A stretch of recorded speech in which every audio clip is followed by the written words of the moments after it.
which is a bit odd. So, saying condivisione schermo live, okay, that's fine. But I think it's it's opening itself up. Ricevuto in corso la pagina, but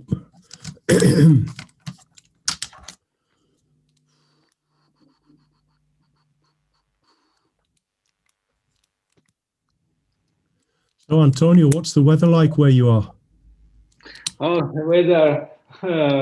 Today it is sunny. Yesterday it has there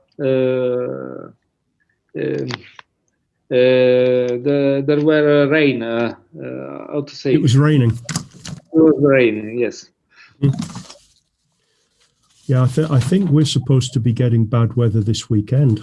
I think it's supposed to be turning a bit cold and wet tomorrow, I think, and then for the rest of the week. So, well, we'll see.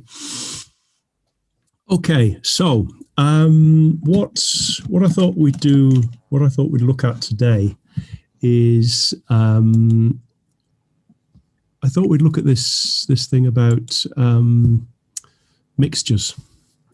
I think last time we were looking at optics and stuff, or we had a little demonstration of some gelatin lenses, and that sort of gave me the idea. Well, of course, gelatin is a protein, and so you can make these things, and they're actually colloids. Colloids are a type of mixture. So that led me on to thinking about it would maybe be quite nice to have a look at the idea of separation of mixtures. So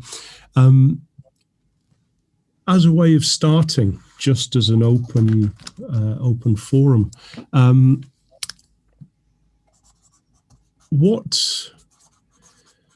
if I ask you about mixtures, what do you think of? What sort of comes to mind? And I'm not asking about how to separate. I'm just asking about mixtures in general. So, what sort of ideas do you have? Two liquids. Okay. Put it together. Okay. Liquids together. Okay. Yes. You mean like two solutions, maybe? Ah. Like no. I'm just asking. Yeah, like alcohol and water, that type of thing. Yeah. Okay. Yeah. So that's okay. What? Anybody got any other ideas? They could be homogeneous. Okay. Or heterogeneous. Okay, so we've got homo, hetero.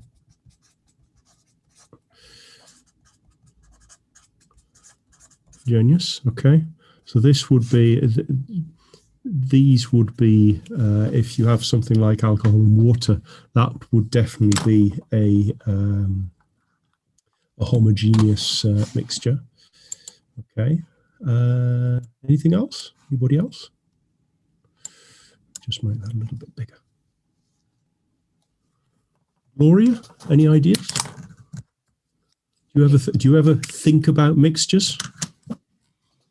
Me? No, never. you might have a mixed class. Class, yeah. Mixed for abilities. Sure, yes. Yeah, mix of languages, something like that. Uh-huh.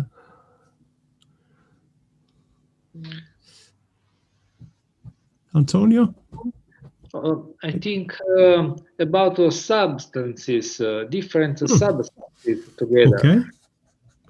Not necessarily liquids, but also different. Yeah. Powders. I don't know.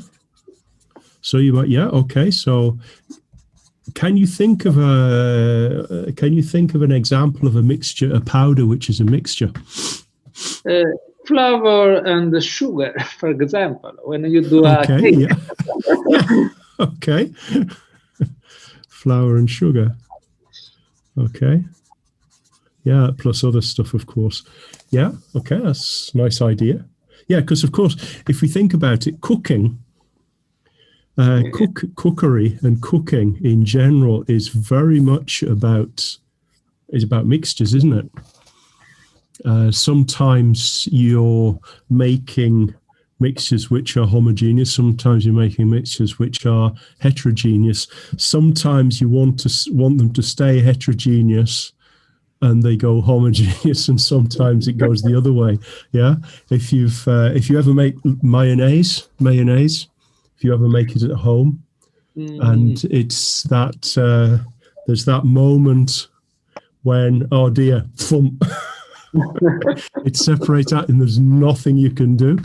Or if you ever try, if you ever make a fondue, a fonduta, where you've got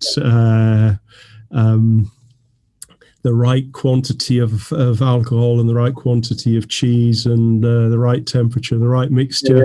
Otherwise, it just goes boom. you've got cheese on a stick. Yeah. Yeah. Okay. That's good. Any other ideas about mixtures? Can I ask why do you think it's important to be able to separate things? So why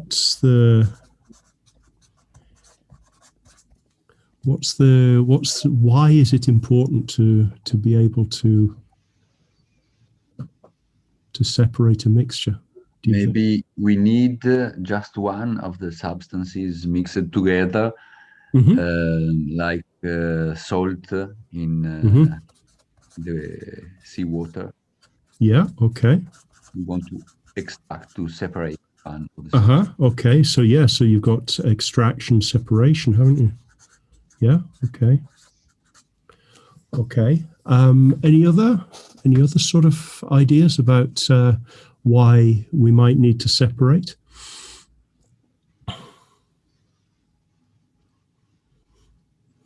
Rosella, you're being quiet.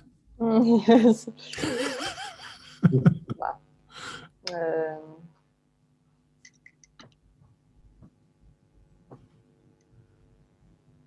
Just for an idea for the pollution where you work, clean something. Oh, yeah. Yeah. Okay.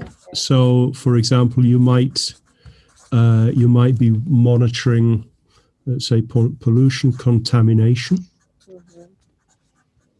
Okay, and you might want to find out how much. Oh yes. For example, yeah. To control. Yeah. Yes. Yeah. To check, to manage it, to monitor it in some way. So yeah. Okay. So I mean, these are some sort of ideas about why, let's say, why mixtures are important, and also why we need to maybe think about how to actually separate them. I mean, thinking sort of related to this idea of the pollution, the contamination, we can think about, for example, food. And there you may think about analysis. You want to know, for example, how much vitamin C.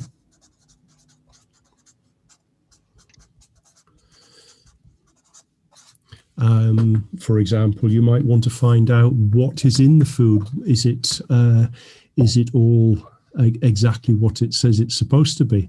So I'm thinking of various food scandals which there have been at different times. A few years ago, I don't know whether you remember, but in the UK, I found this quite funny.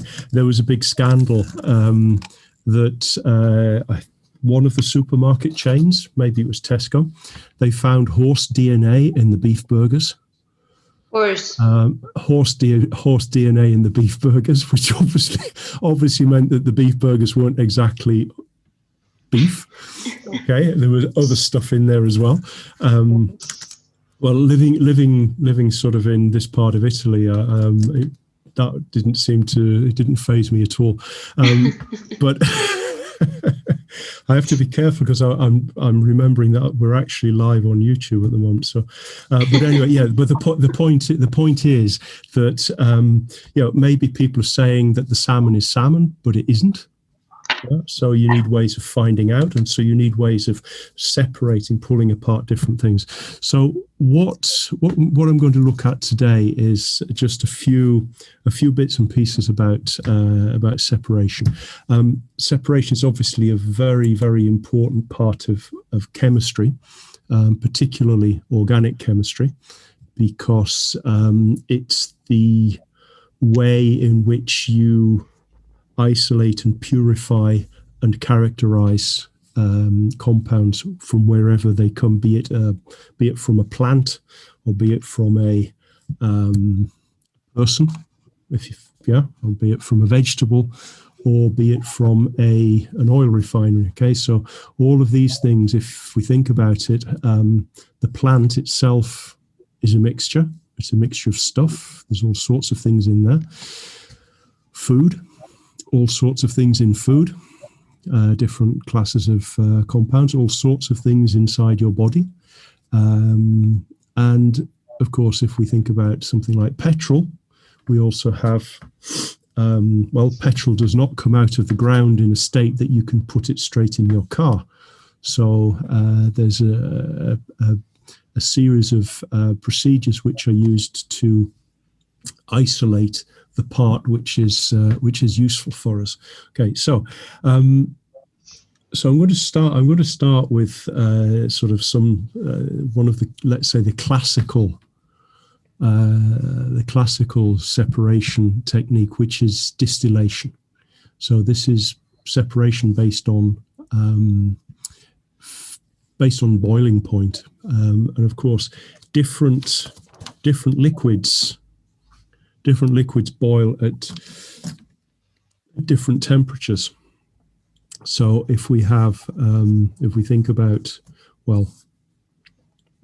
water obviously is boiling at 100 degrees centigrade. Acetone is, if I remember correctly, it's around about 40-ish. Don't quote me on this exactly, but it's around about that, if I remember correctly. It's quite volatile. Petrol ether, or petroleum ether, depending on the fraction, but it's typically 40 to 60.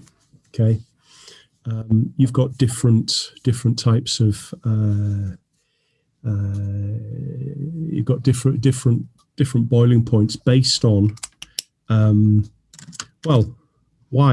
why do these things boil in at different temperatures? So that might be a question to ask. Why does water boil at 100 degrees centigrade, whereas acetone boils at 40 and petrol ether boils at 40 to 60? Why is there such a big difference? Because they are different. The structure of the molecular are different. Yeah, the structures of the molecules are different. Yeah. Okay, so you've got different molecules. Okay, so the structures, molecule structures. And the force, I don't know, the attraction. Yeah. Is different. Yeah. Okay. So you've got different molecular structures, and so you've got different attractive forces between the molecules.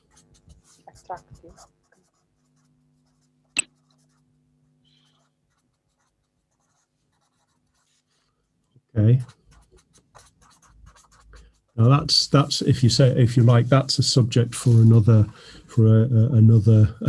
session in its own right, because there's a lot of meat in there. Okay, but simply put, clearly the petrol ether, which has it's typically hexane, heptane, that type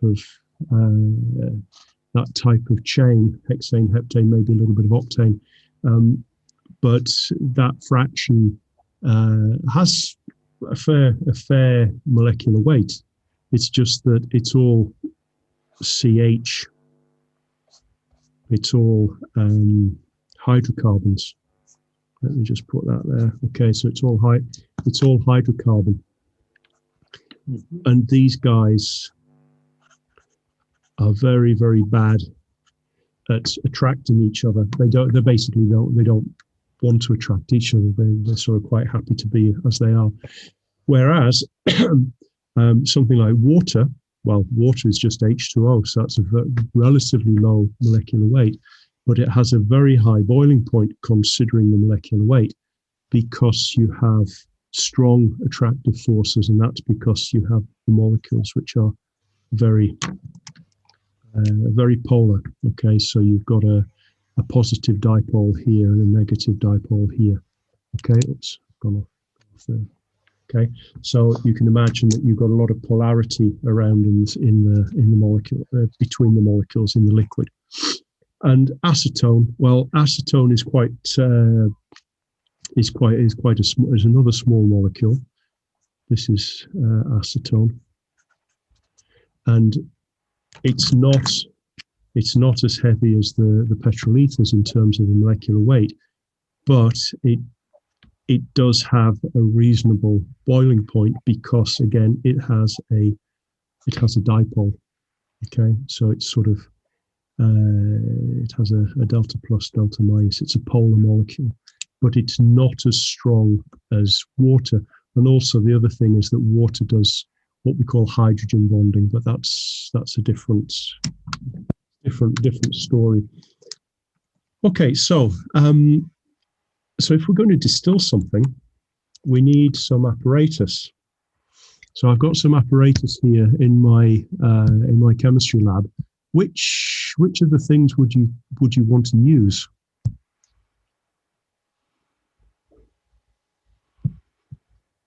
Maybe.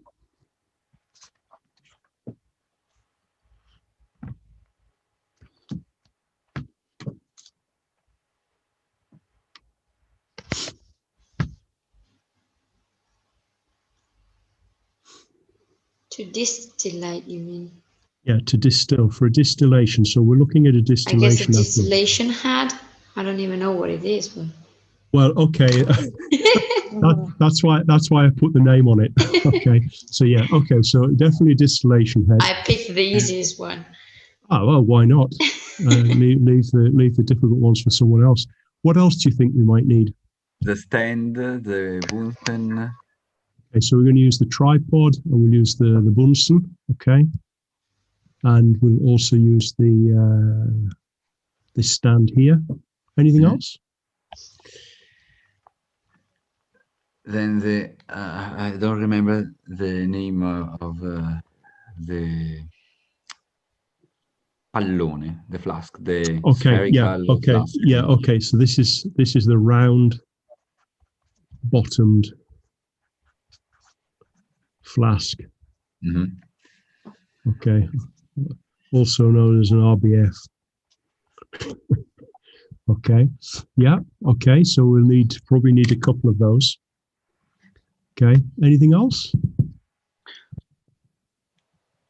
Yes, the column. Column. What do you mean? This one or this one? Left or right?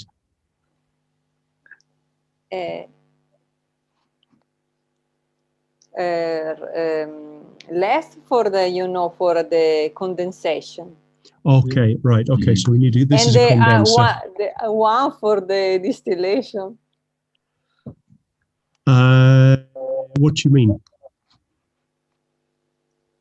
So we're going to have this situation here. I just use the collector. Ah, okay. Yeah, the collector. Okay. So we've got this situation now. Okay, so unfortunately, it would be nice to be able to do this in a lab, but we can't. Okay. So okay, so and we've got the collector. Okay, and well, we'll put another flask under there so that we can collect the stuff.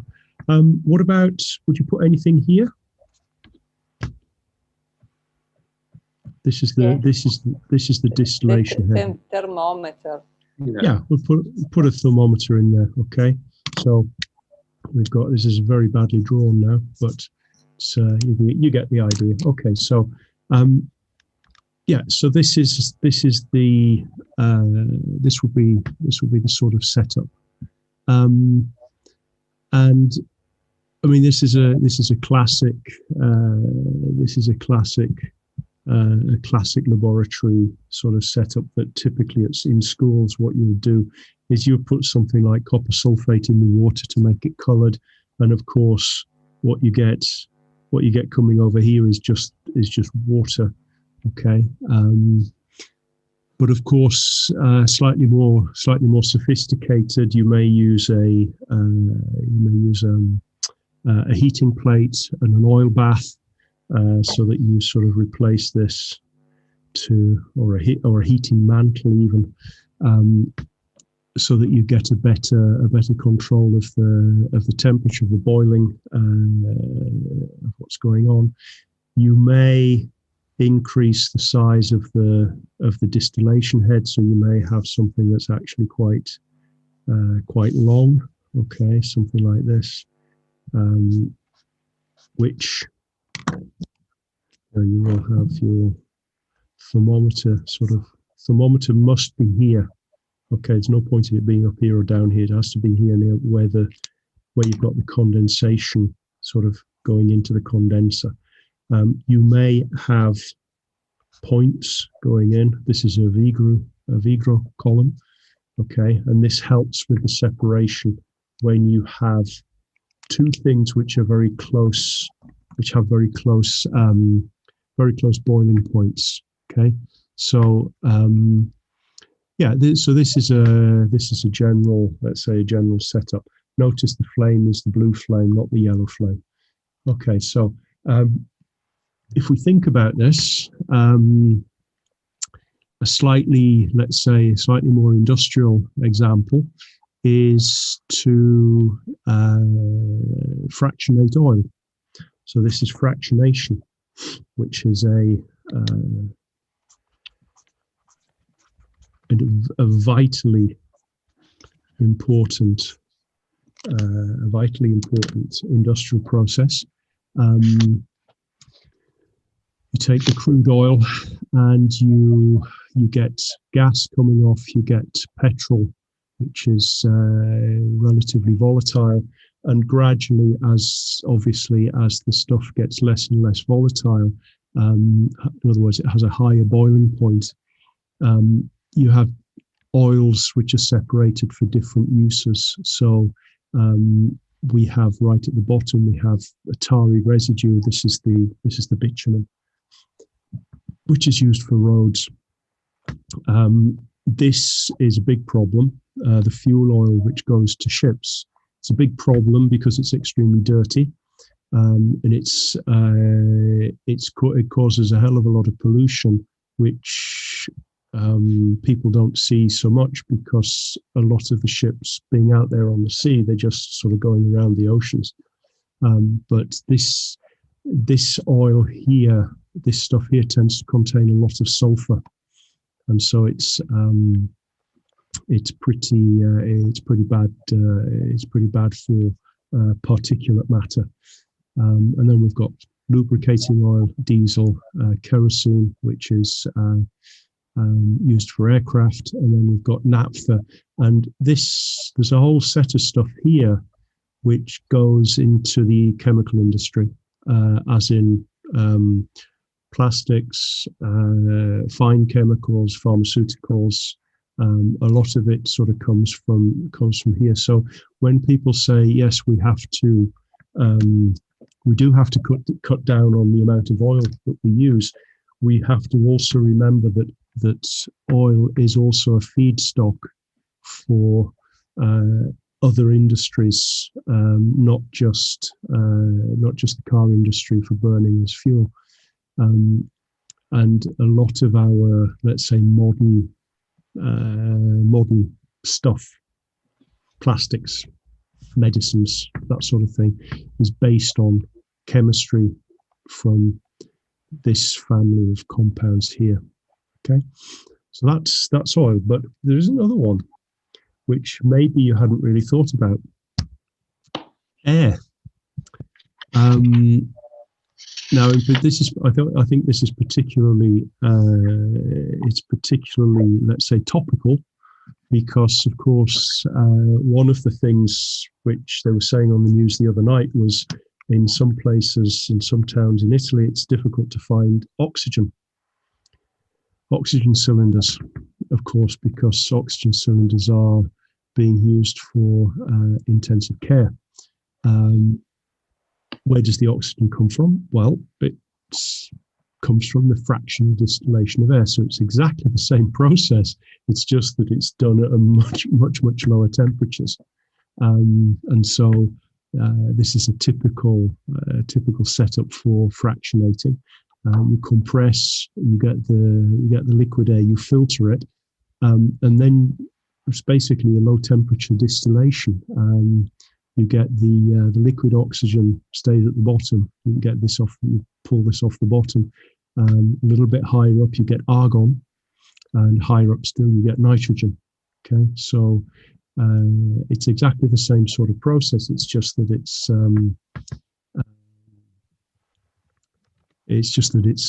gases instead of, well, it is liquid, but then obviously they're turned into gases. So this is fractionation. Okay, right. Okay, so I'm going to move on to filtration now, because filtration is also a very, let's say, very important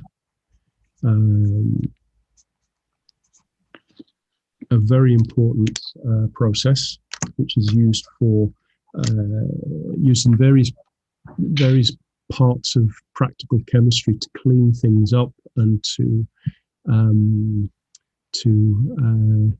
remove solids, to remove suspended solids, which could be purified crystals. Okay, it might be that you're filtering off crystals, but the point is you're separating liquid from solid. So what might you use for a filtration, do you think?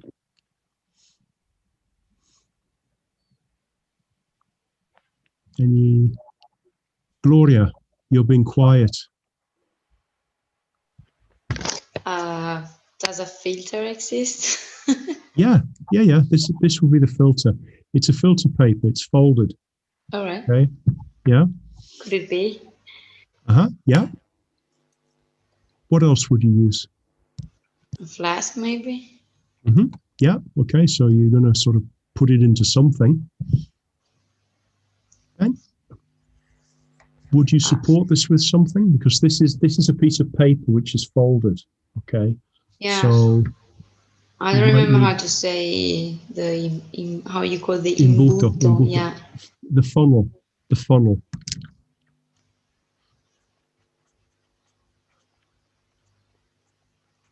Okay. Oh, yeah. So probably, I mean, this is what you would do, and you'd be filtering it to get rid of these either to keep them or to get rid of them. Depends what you're wanting to do, because sometimes you may use filtration to, as I say, if you've done a recrystallization and your compound is pure, but you want to get rid of the liquid which contains the impurities. So you may want to filter that, or it may be stuff that's floating around that you don't want. Okay. Okay, so filtration is sort of fairly quick. What about centrifugation? Any ideas about centrifugation? This is where you separate by density. It's like I don't know if in English is similar to Italian. So decantation, in Italian decantazione. It's similar. Okay, right. Sedimentation. Yeah. Okay. So sedimentation. When there is just the weight. Yeah. Okay. Decanting. Right. Okay. So yeah. So the thing is, what you're doing here is you are if you just let it set, if you just let it stand, if you have something which has sort of suspended solid in it, okay, and you just let it stand, over time this stuff will fall to the bottom. Eventually it will settle. Okay, so a classic example is when you do a soil analysis. So you take some soil and you mix it up, and then you'll have stuff floating on the top, and you've got stuff that's floating sort of in the very fine stuff, particulate. To settle out is sedimentare, okay? And you've got particulate matter.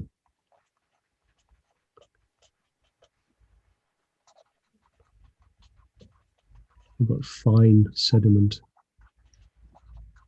and this is what's happening when people are looking at soil cores, for example, where you have a range of this is the heavy stuff, and it sort of gradually gets smaller and smaller and smaller as you go up the. It gets lighter and lighter, and so you've got this sort of. You've got different, let's say, different weights of sediment, and then you'll have the finest stuff, which may be so fine that it remains suspended. The sedimentation will depend on the rate of sedimentation will depend on the viscosity of the liquid, and if the forces on the particles are such that the mass of the particles is so small, the particles will remain suspended. So you'll essentially have a colloid. Okay, so yeah, so this is sedimentation. Okay, centrifugation is you're forcing the situation by applying a centrifugal force, and so obviously what will happen is you will the heaviest stuff is going to sink to the bottom. But what you can do is you can use in the liquids, you can use things like salts like cesium chloride to create a salt gradient. So you have it's like amplifying the effect of the separation. Okay, and this in blood analysis too. Yeah. Also they do. Yeah, they do it in blood analysis as well. Yes, exactly. There's a classic experiment of Messelson and Stahl, which is the semi-conservative replication hypothesis. This was confirming the results from Watson and Crick. Because the way Watson and Crick built their model of DNA, they said, well, how does it replicate? Well, it's going to replicate semi-conservatively. So in other words, the first generation will have one strand, will have one strand each of the two strands. Okay, in the first generation, in the zero generation, and so what Messelson and Stahl did is they grew bacteria in a medium which contained heavy nitrogen, contained nitrogen 15. So it's not radioactive. It's just a bit more heavy. It's a bit heavier. Okay, and so the bacteria had only nitrogen 15 in its DNA, and DNA, as you know, is full of nitrogens. There's lots of the nitrogenous bases, and so the difference in mass between this heavy DNA and normal DNA, which is just nitrogen 14, was sufficient. The difference was sufficient under these conditions that they were able to separate the bands. And what they were able to show is that in the first generation, you only have one band, which is not the same as the first one. In the second generation, you have two bands, one which corresponds to from the band from the first generation, the other which corresponds to the band from normal DNA. So in other words, what's happening is that you've got the DNA is replicating in a semi-conservative manner. In other words, you get a new DNA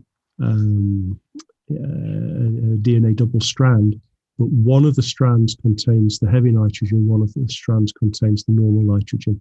Then in the next generation, this will split, and one will give you the same, but the other will just be normal. Okay, and so this was done with ultracentrifugation using cesium gradients. Really quite a spectacular piece of experimental science, separating based on very small differences in mass.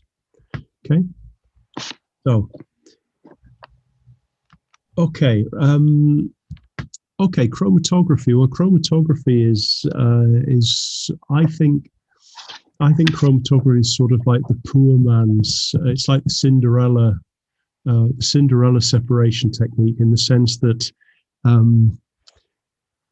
it's incredibly important, but it tends to be sort of in the background simply because it's so widespread. I think that people just sort of take it for granted in a way, but it's from when it was developed by Michael Tzvedt in the early 1900s to the modern uses of it, which are really quite incredible. What people can find, it's just an amazing piece of technology now. So, what have we got? It's separation by affinity. What does this mean? Basically, that some things stick better than other things to different types of substrates. So, I mean, here I just put a messy matrix, but typically you may have things like silica is perhaps the most common. So that's just silicon dioxide powder of different granularities. You can get different granularities, and you can use silica to create what's called a solid phase. Yeah. So this is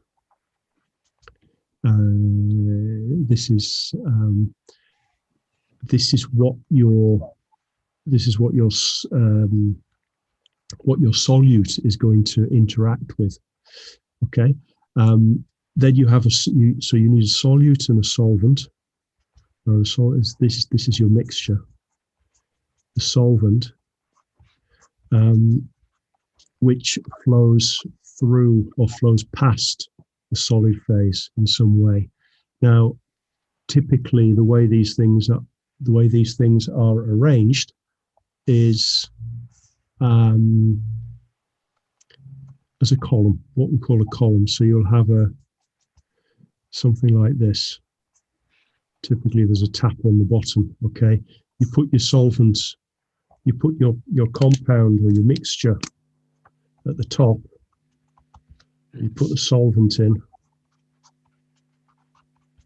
and as the solvent goes through the column, you sort of collect samples, and if you've got the conditions right, your solvent is such that the compound will move down the column and eventually come out. And the way this works is that each component in the mixture typically has a different, what we call retention time. so it sticks in a different way to the silica. Okay, so if you're really unlucky, and it sometimes happens, you may find that there are compounds which have very similar retention times. What you then have to do is you then have to play with the solvent, and you have to play with the solid phase to find the best combination, okay?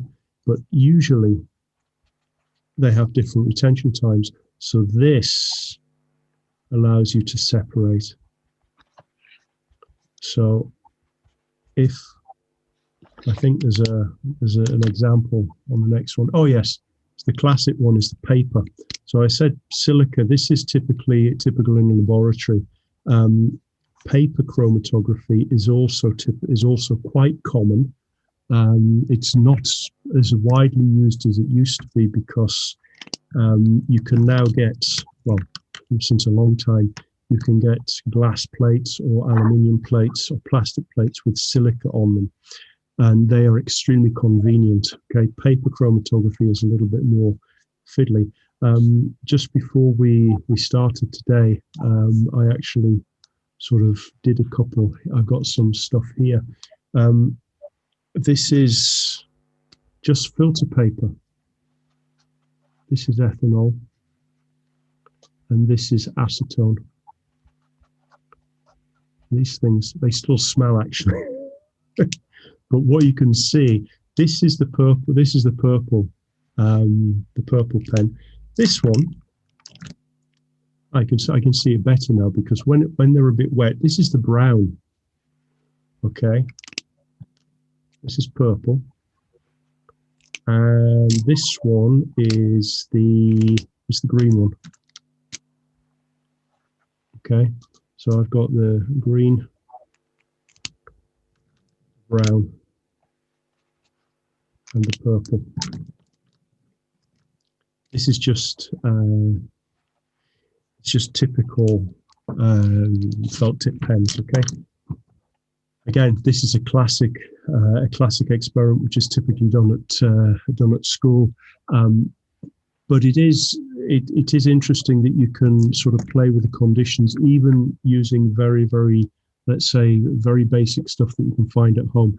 This is acetone, this is ethanol, but you can see there is a difference. So, for example, in the ethanol, this part here is sort of overlapping with the blue, and the solvent got up to here. This is the solvent front. Okay,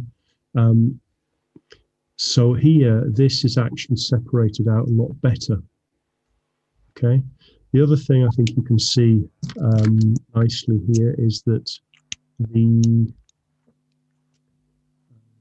green is starting to separate. There's some yellow here. It doesn't come across on the video very well, but the blue is quite clear. Purple, on the other hand, surprisingly enough, so the purple is just purple.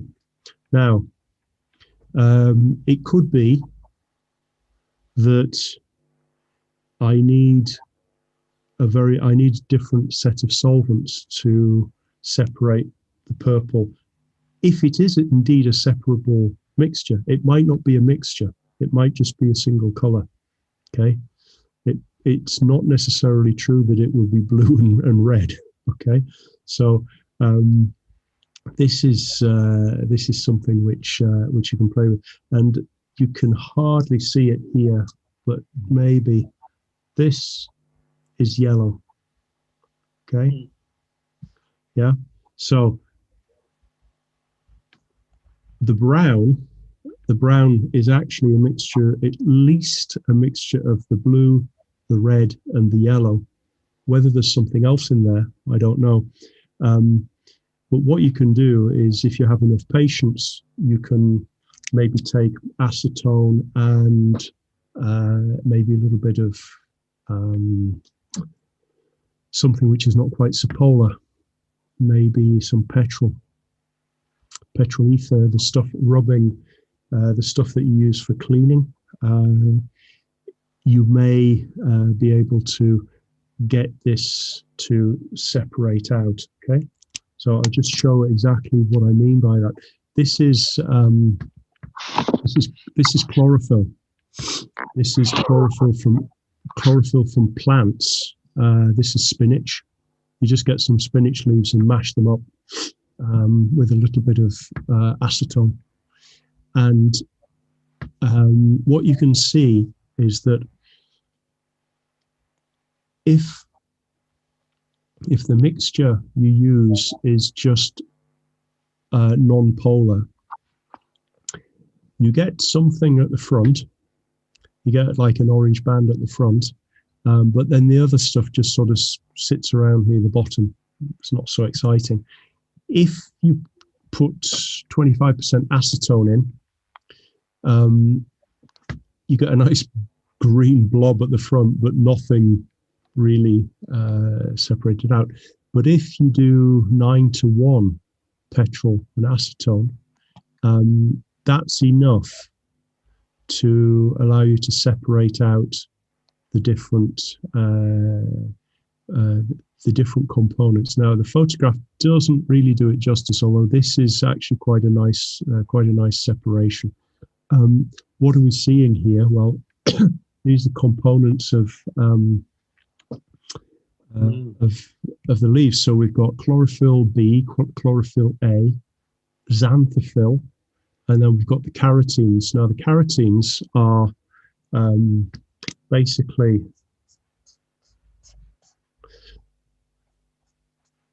with some stuff off here and some stuff off here. Okay, they're basically long conjugated molecules. They're very, very non-polar. They're very apolar. Okay, so not surprisingly, and there are several of them actually. But not surprisingly, they run right at the front where the solvent goes. So as the solvent moves, it literally pushes the carotenes, because the carotenes just do not want to stick to the paper. Whereas the chlorophylls and the xanthophylls stick to the paper, stick to the cellulose of the paper in a certain amount. Okay, obviously chlorophyll B is a bit stickier than chlorophyll A, which is a bit stickier than the xanthophyll. Yeah, so this is something which is relatively easy to do. You just need a little bit of patience, and I think the other thing is that you need to make sure that your spots are not so big. You need to make them sort of quite concentrated. Okay, so this is an example of chromatography. Okay, this is a typical column chromatography. So you get, nowadays people do these with robots. You have analysis by spectroscopy, LC and mass spec or whatever, and it's all highly automated. You buy machines which do this. The columns, they don't even look like this. They look like metal tubes that you just bolt in. Yeah, so it's quite it's a very, very sophisticated thing. Okay, right. So as I say, I think this is well worth playing around with at home. It doesn't cost much, and it's quite a nice type of experiment to see what. And of course, the other thing is that different makes of pen, they use different types of ink. Also, you can do it with M&Ms. If you have a packet of M&Ms, different coloured M&Ms, you can get the dye off them, and the different dyes run in different positions. Okay, so electrophoresis is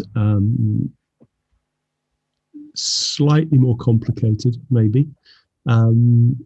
You're separating by charge and size. It's a combination of both, because this is typically used for proteins and for DNA. So it's very much a biochemical, molecular biology technique. What have you got? Well, the proteins contain amino acids, and these contain side chains which have charge. So they have negative and positive charge. Okay, and according to the pH of the solution, you will have a different balance of these charges. Okay, it's called the isoelectric. It's the isoelectric point is where the charge is balanced. But basically, according to the conditions that you have, you can separate more easily or less easily the proteins. Okay, DNA has a lot of phosphates. That we know about the sugar phosphate backbone.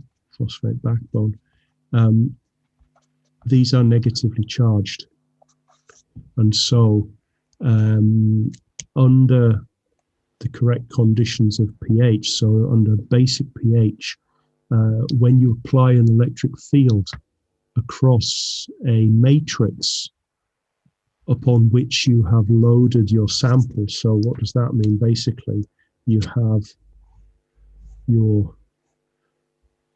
this is your plus.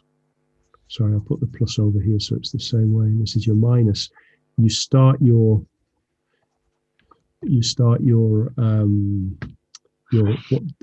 what's called a gel, and this is typically agarose. People don't tend to use polyacrylamide much because it's toxic. Agarose seems to have taken over, and it's a lot easier to use. It's just like making a jelly, basically. You put your sample in here, and you apply voltage, and basically, as time goes on, what you'll find is that your DNA will separate out according to the charge, how much charge it has, but also its size, because the size is determines how fast it's going to migrate through the matrix. Yeah.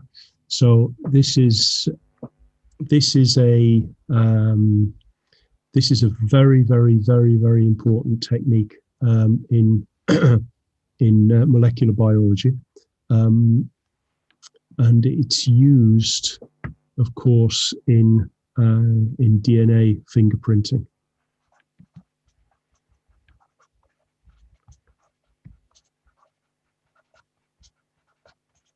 So right, okay. Now I got this as a reading because I thought it would be sort of quite it's quite an interesting example of serendipity, I think. So I don't know whether you would like to sort of maybe take turns just to read through some of this, because it's quite a nice story, I think. So this goes back to the mid-80s, and the guy Alec Jeffreys, who discovered it, was he wasn't messing around in the lab, but he was looking for something else. And it was only when he sort of reconsidered the results of the experiment that he realized what he stumbled onto. Okay, so I don't know, Livio, would you fancy reading a bit? Okay, I try. Yeah, okay, just take the first paragraph, that's okay. Alec Jeffreys, then a 34-year-old Leicester University genetics researcher, in the summer of 1984.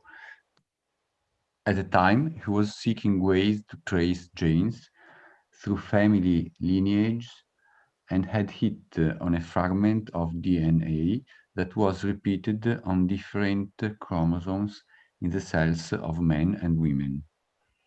Okay. Yeah, if you want to carry on. This genetic stutter could be unique to an individual, Jeffreys realized, and so he devised an experiment to see if he could count those repeats in different individuals and their relatives, as well as in animals such as seals, mice, and monkeys. Okay. Rosella, do you want to carry on? Oh, yes. First, cells were broken open and their DNA extracted. Then this DNA was attached to photographic films. Radioactive probes, which could identify the repeated section of DNA, were added.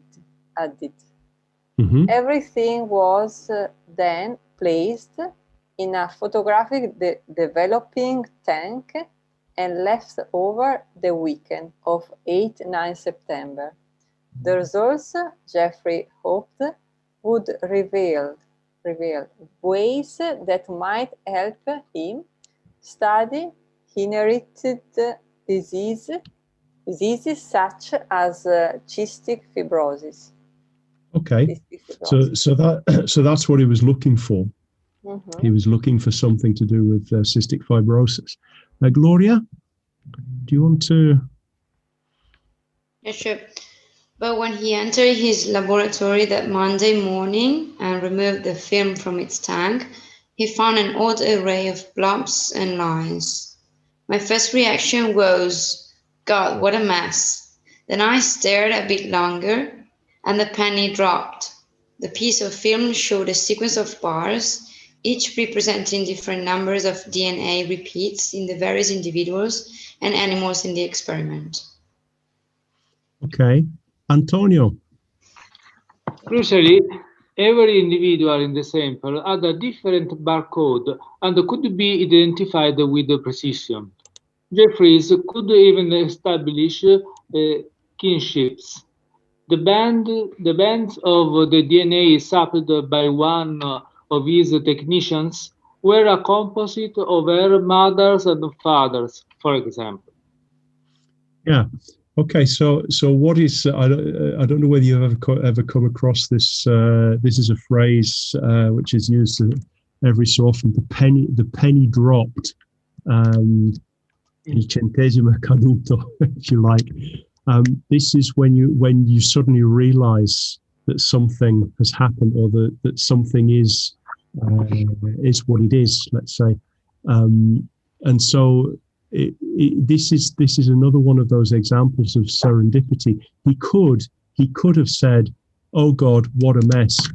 Throw it out and start again," but he didn't. And he realized that this was a way of identifying people using DNA. So this was the start of the DNA profiling or DNA fingerprinting. It was first used about 30 years ago, and this was from 2017. And this was the first person to be convicted based on DNA evidence. So it's really quite an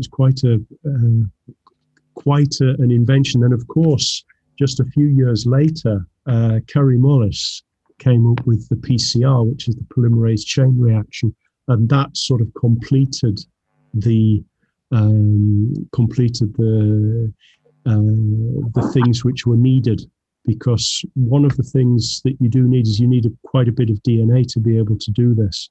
But the PCR solved that problem because you could amplify really small amounts of DNA and make loads of DNA, and hence do the fingerprinting analysis. Okay, so this is quite a breakthrough. Of course, you've come across the use of DNA fingerprinting every time you watch CIS or CSI or whatever it is. but it has been used to, for example, in the case of the Despelcidos in Argentina, and there are still cases going on. Still, that tragic story is still sort of being worked out. And this lady here who claimed to be Anastasia, when in fact she's no relation whatsoever. So, yeah, there's some famous examples. And I did allude to this at the beginning. We talked about when is your beef burger really a beef burger and not something else? Is your salmon really salmon and not just pink fish? The salmon thing is curious because there are two types of salmon. There's the Atlantic and there's the Pacific. And if I remember correctly, the Pacific is more highly prized because it's tastier. But what people try to do is they try to sort of put in the Atlantic salmon because it costs less, and so they can make more profit. Yeah. So this can be used to distinguish because they're two different species, of course. Okay. Right. Okay, so any questions about the DNA fingerprinting part, or about the electrophoresis? No?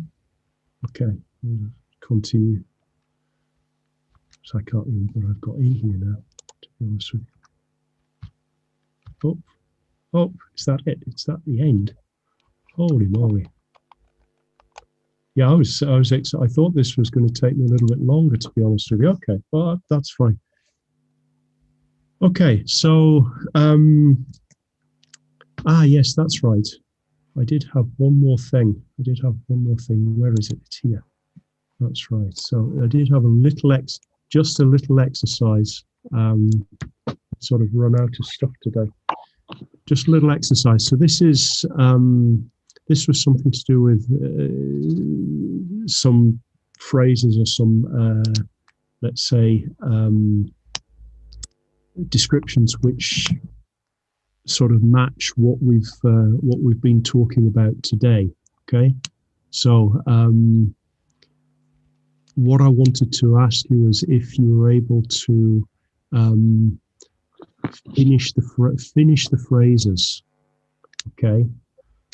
So I hope you can see this okay. This is as big as I can get it. So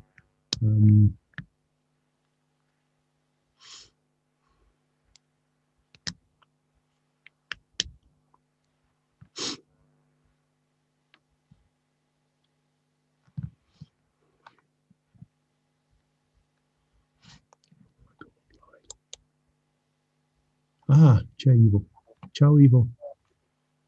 I didn't see you there. Okay, so does anybody feel like they want to try the first one? Okay. Yeah, go. Bye. Okay, Bye. the paper is then placed in the solvent. The components are separated according to their affinities for the paper. Okay, so we do it that way. Okay, right. What about the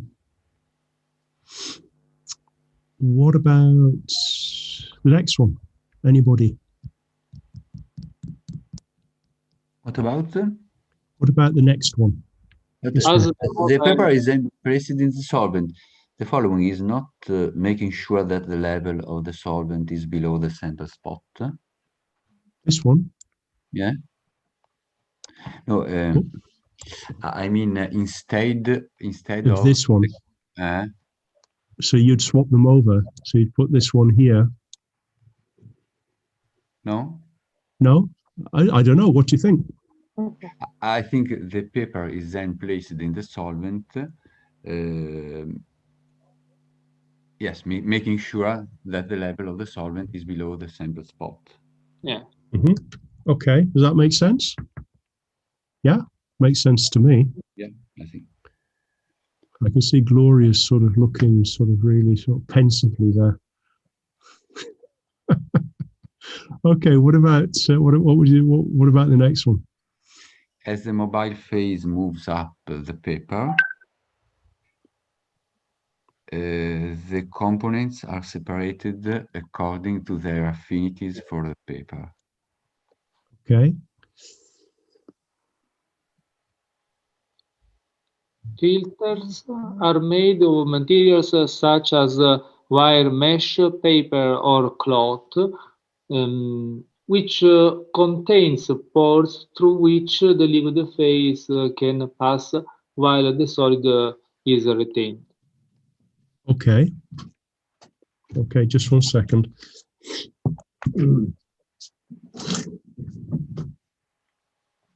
Hey, ciao. Vieni su or? Okay, sì, solo in linea. Okay. Sorry, just just 1 second, because I'm down in the base. I'm down in the basement. Okay, what about the next one? The mixture can be separated because the different components have different boiling points. Mm-hmm. Okay. And the last one?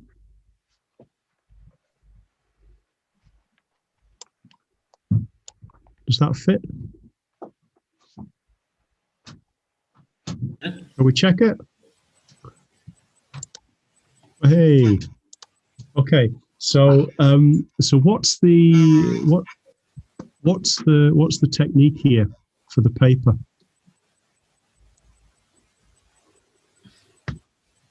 What technique did we use? Chromatography. Yeah, this is so this is chromatography. What's the technique here?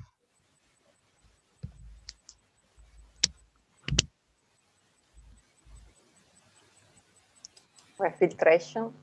Yeah, it's filtration. Okay. What's the technique here?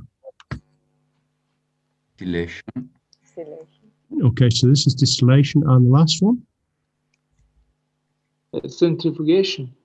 Yeah, so this is centrifugation. Okay. Right. Okay, good.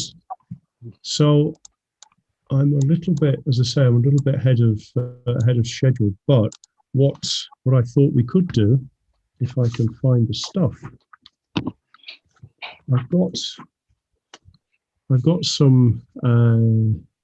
actually got some papers here, and I was curious to find out what was in the pink. So I'm going to see if we can actually separate these things. This is the red, and maybe we've got. Now I don't have a light. Do I have a light blue? I doubt that there's blue in it, but we can just see what we've got. Okay, so I'm going to put this in the ethanol and this in the acetone. So following those instructions, this is my acetone, this is my ethanol. So I'm going to put this one in here first. Notice that there isn't a lot of solvent in here, but I've made sure that there's plenty of space between the bottom and the line. Okay, because otherwise, what happens is the dot dissolves and falls off. Sorry, and dissolves and it goes into the solvent, which is not what you want. Okay, the acetone. This is you can see it's slightly pink. Well, you can't really see on the, yeah, you can just about. There's a slight coloration to it because it's actually used. I don't use it, but it's used for nails. It's used for removing nail varnish. Okay, so this is. Make sure, if you're going to do this, though, make sure that you do get acetone and not one of the cheaper ones. I think this is Maybelline. This is acetone, because the cheaper ones tend to use methyl ethyl ketone, which is not as which is nowhere near as effective. Okay, so you really want acetone. So I'm just going to leave those there. Actually, let's just see if this will work. Maybe, I don't know whether you can see this. don't know whether you can you see these? Maybe. I'll tell you what. I'll tell you what. I'll try it on the other one. Let me just have a look, see if I can do it with this one. Oh, you come. These are attached with magnets. There you go. Okay, so this is just the classic Bormioli jar, which is quite nice because they're quite big. You can see there. This is the. So this is. I think this is the acetone one, and this is the ethanol one. Okay, I'll just have a look in there. There you can see what's happening. Okay, so we'll just let that go for a little while, and then we'll see what happens. Okay, right. So has anybody done the chlorophyll experiment? Has anyone ever done that? Antonio, have you ever done the extraction of chlorophyll? No, I haven't done this. Okay, because it's quite an easy experiment to do, but one of the curious things is that the chlorophyll is fluorescent, and if you have a UV lamp, when you shine it on the chlorophyll solution, it glows red. It's you have a dark green solution, but you can see this light which glows red. So it's quite a nice experiment to do, and it's very easy. It's very easy. Ivo, have you any experience of chromatography?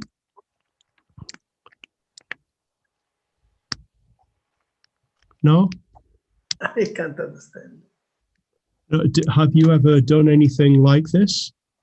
Have you ever done nothing? No? Never? Okay. Does anybody ever use watercolor paints? Acquarelli? When I was young, sometimes I used aquarelle, but I don't remember the effects. Okay, because the thing is sometimes with watercolor paints you also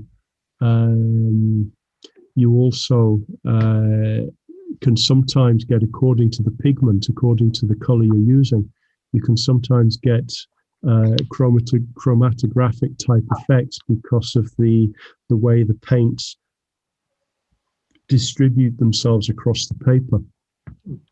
So it's actually quite it's also quite an artistic type of thing as well.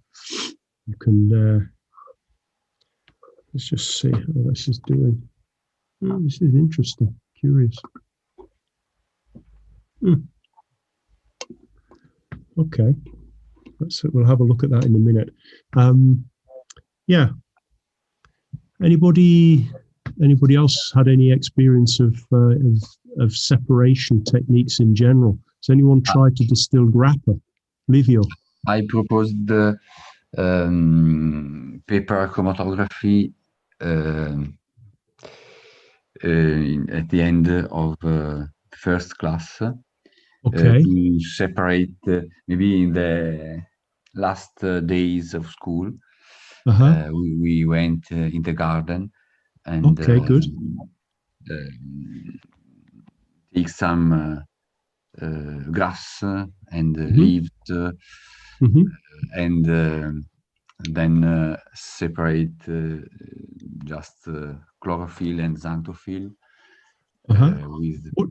Can I ask you which solvents did you use? Ethanol. Ethanol. Okay. Did you? It's easy to find. And not so toxic like acetone, which is not very Well, but acetone, the amount that you use, and as I say, this is actually nail varnish remover. So it's you get it from the supermarket. It's relatively easy to find. Maybe the ethanol might be a bit too polar, so it might push stuff a little bit too fast. But did you get a good separation?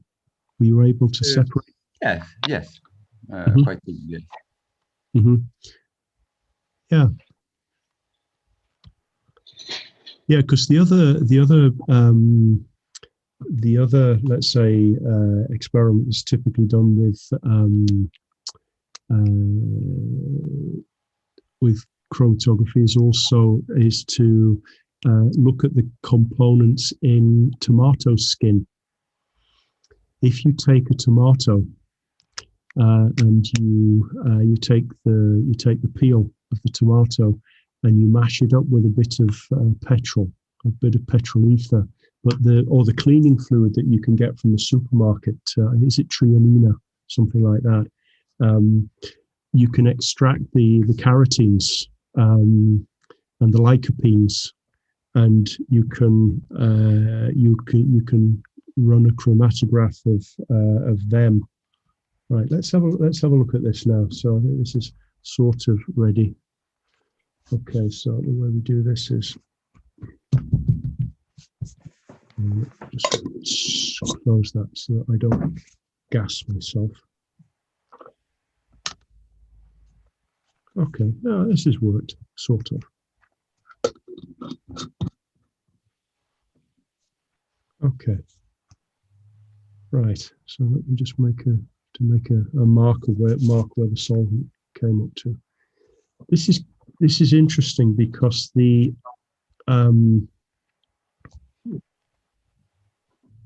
it might be. It's actually quite surprising, I think, because this is the red, this was the pink, and this is the blue.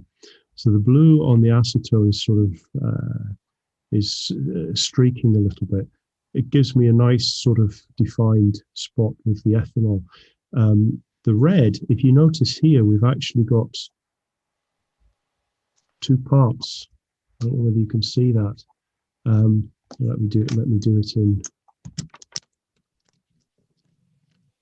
Do it in the purple. Got one here, and I've got another one here. Okay.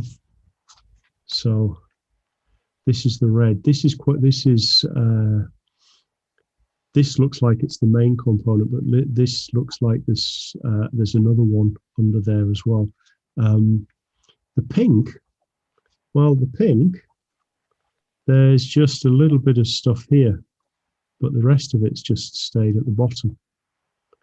And here, the pink there's a bit of stuff here. So there's probably some of this red in the pink, but there's also something else, but I don't know what it is.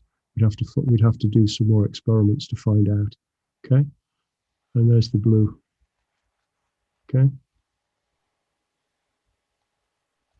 so it's interesting to see which colours give which are made of mixtures and which colours are not. Yeah. So this is if you don't have leaves and you don't have chlorophyll. Fresh spinach is always good because fresh spinach is full of it. But if you don't have access to that, felt tip pens work just as well. Okay.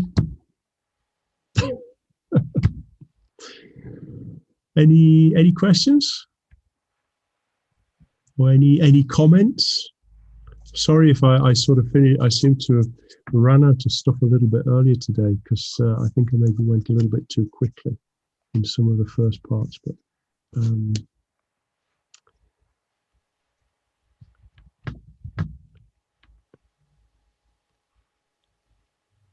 anybody got anything to say? Always very impressive. Yes, excellent. troppo gentile. Ecco. No, comunque, allora, this is our 7th session, okay? So the next one, it's not next week, it's going to be the week after, it's going to be on the 14th, and we'll sort of do a summary of where we've got to. Okay, I'll see if I can find some more curious experiments to propose. Okay. Yeah. Okay. Thank you. Right. No. Thank you, guys. As I say, apologies if I'm a little bit so impossible as actually. So it's just the time. Christmas atmosphere. Sorry. It's the Christmas atmosphere. No, I don't think it's that. I don't think it's that. Me neither, but. Okay, right. So thank you very much, guys. Thanks for your support. Thank you for your patience, and we'll see. Hopefully, I will see you in 2 weeks' time. Okay.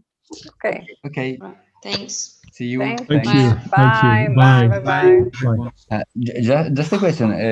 Have you used the same microphone of the other days? Because today the sound from my loudspeakers seems less crisp than usual. But I don't know. Okay. So did you use the same microphone? Yes, I am using the same microphone, but when you say it sounds a little bit less crisp, then can I just stay on the line a second, and I'll. Does this sound any different? Yes, maybe. Yeah. Does this sound any different? Oh yes, I feel. Right. Okay. Right. because I'm going through. I'm going through a virtual mixer. So the thing is that I hear myself in a certain way, but of course, what you hear out there, I don't know. So if you're telling me that it's a little bit less defined, that means that I need to increase the It's easier to understand for me now. Okay. No, it's fine, because as I say, this is one of the big problems with all of this technology stuff, is that I've got programs and programs open, what have you, but I've got no idea what it's like out there. So I'll leave the settings. I'll leave the setting as it is. So it sounds like this has actually worked. Okay, but thank you for pointing it out. Because we should swap. Of course, I could hear, but it was more difficult than usual. Than usual. Okay. Hear some words. So okay. Gloria, sorry, you just said something. I just said we should swap places for a day so that you can hear what we hear. Okay, right. So anyway, thank you very much, guys. So have a good rest of the week. Okay, and take care. Thanks. Thank you. Bye. Bye. Bye.